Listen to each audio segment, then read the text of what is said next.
ഇന്ന് നമുക്കൊരു ബിരിയാണി ചെയ്ത് നോക്കിയാലോ? ഒരു സ്പെഷ്യൽ ബിരിയാണിയാണ് നമ്മളിന്ന് തയ്യാറാക്കുന്നത്. അപ്പോൾ നമ്മൾ അതിലേക്കുള്ള പൊടികളാണിത്. ആദ്യം ഒന്ന് മിക്സ് ചെയ്ത് വെക്കുക കേട്ടോ. ഉപ്പും മഞ്ഞളും മുളകും മാത്രമാണ് ഞാൻ എടുത്തിട്ടുള്ളത്. ഇത് നന്നായി മിക്സ് ചെയ്ത് നമുക്കിത് മാറ്റി വെക്കാം. എന്നിട്ടാണ് നമ്മൾ അതിലേക്കുള്ള ബാക്കി മസാലകളൊക്കെ അരിഞ്ഞെടുക്കുന്നത് കേട്ടോ. അപ്പോൾ ഇത് ഒരു അരമണിക്കൂർ റെസ്റ്റ് ചെയ്യാൻ വേണ്ടി മാറ്റി വെക്കുകയാണ്. അപ്പോൾ ഞാൻ സവാള ഒന്ന് കനം കുറഞ്ഞ് അരിഞ്ഞെടുത്തു, വെളുത്തുള്ളി ഇഞ്ചി പച്ചമുളക് ചതച്ചെടുത്തു, തക്കാളിയും കട്ട് ചെയ്തു. അപ്പോൾ പച്ച മസാല വെച്ചിട്ടെന്ന് പറഞ്ഞത് ഇതാണ്. നമ്മളെടുത്തിട്ടുള്ള എല്ലാം നമ്മളിതിലേക്ക് കട്ട് ചെയ്തിട്ട് ഇട്ട് കൊടുത്തു. അതായത് കറിവേപ്പിലയും മല്ലിയിലയും പുതിനയിലയും വെളുത്തുള്ളി ഇഞ്ചി പച്ചമുളക് സവാള തക്കാളി ഇത്രയും ഇട്ട് മിക്സ് ചെയ്ത് കൊടുത്തു.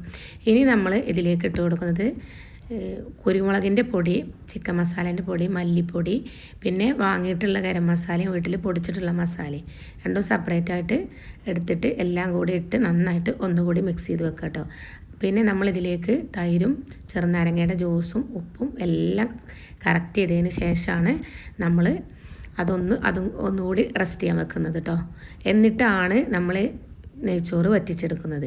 അപ്പോൾ ഇനി നമ്മുടെ ഏകദേശം പരിപാടികളൊക്കെ ഇപ്പോൾ കഴിഞ്ഞു. അപ്പോൾ അതുണ്ടല്ലോ, ഒരു വിസിൽ അടിക്കുന്നത് വരെ നമ്മളിതൊന്ന് കുക്കറിൽ വേവിച്ചെടുത്തു. എന്നിട്ട് അതിൻ്റെ എയറും കളഞ്ഞതിന് ശേഷമാണ് നമ്മൾ നെയ്ച്ചോറിൻ്റെ പരിപാടി റെഡിയാക്കി എടുക്കുന്നത്. അപ്പോൾ ഇതിലേക്ക് 0 കൊളസ്ട്രോൾ എണ്ണയാണ് ഞാനിപ്പോൾ ഒഴിച്ചിട്ടുള്ളത്.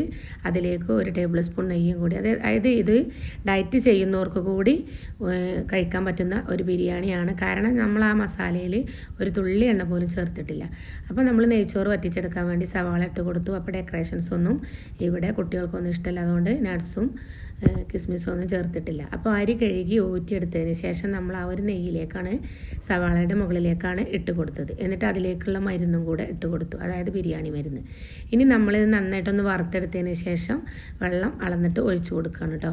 അപ്പോൾ നമ്മുടെ ചിക്കൻ്റെ ഒരു അവസ്ഥ ഇപ്പോൾ ഇതാണ്. അപ്പോൾ ഇതിൻ്റെ മുകളിലേക്ക് നമ്മൾ ചോറങ്ങിട്ട് കൊടുക്കുക. എന്നിട്ട് ഈ ഒരു കുക്കറിൽ തന്നെയാണ് നമ്മളിത് ദം ചെയ്തെടുക്കുന്നത്.